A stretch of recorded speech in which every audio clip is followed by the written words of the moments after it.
All right, Club 38 Friday video. Today what we're going to talk a little bit about is pulling. All right, there's a big question about why are they pulling with their hands, what is it doing, why are they doing it. When I start to teach someone about the rev, the first thing I like to avoid is pulling, because we have a lot of experienced flyers with two-line flying and all they do is pull. So they understand pulling and it means a certain thing to them. Well, the revolution, the pulling means something completely different. So I like to change that idea. I like to lock down the hands and keep them together until their mind separates those two ideas. The two-line kite is here and your revolution is over here. There's two completely separate ideas. Okay, with that understood, let's talk about pulling. So the wrong way to pull is to pull for a left turn, pull for a right turn. It doesn't turn the revolution. What it actually does is it slides your revolution sideways.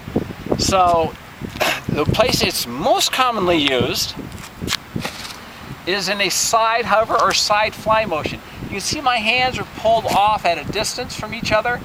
That is sliding the rev up and down, depending on the wind. So as I have less wind, I need to pull that top wing toward me to get it to generate enough lift. As the wind gets higher and higher, I don't need that much lift. I can bring the handles closer together. But that's really where that pulling motion is.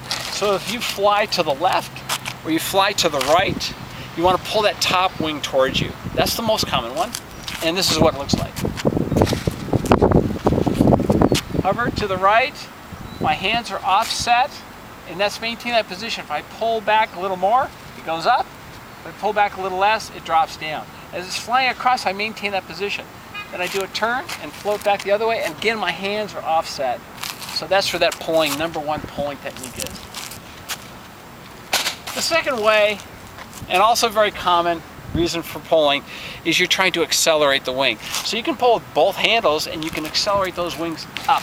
It's just a pulling motion because you're actually adding a shot of speed or wind to it, actually. You're actually adding your own wind to it. And you can also do that on a single wing. You can just accelerate one wing up. And lots of times you'll see that in what we call a snap turn or fast spin.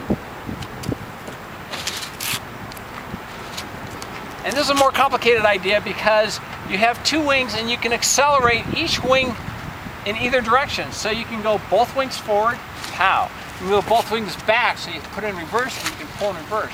You can go one wing forward, like the bottom wing is the right wing. Let's accelerate that forward. See how that right wing, that bottom wing accelerates up with the pull?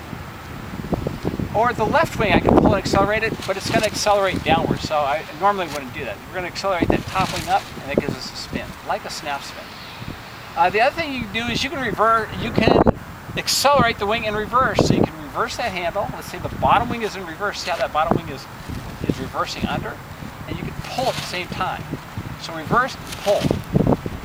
So that's really where those pulls come from. If you see people pulling for other reasons, their hands are going up, they're just probably doing one of those things, or they think their rev is falling out of the air, so they're going to pull it up in the air. Lots of times I see this mistake is because they don't have like for example, a forward control on the rev. They're actually holding it down. The handles tilted slightly down, and that makes your rev want to fly backwards or hover, and they're thinking there's not enough wind, so they start to pull. Well, all they really have to do is rotate those handles in the forward position, thumbs back, and up your rev goes. So that's where a lot of the confusion comes from. They start pulling and yanking because they're trying to get their rev to fly, and it's really in the handle rotation. So the key is the handle rotation. All right, give this a try and let me know what you think.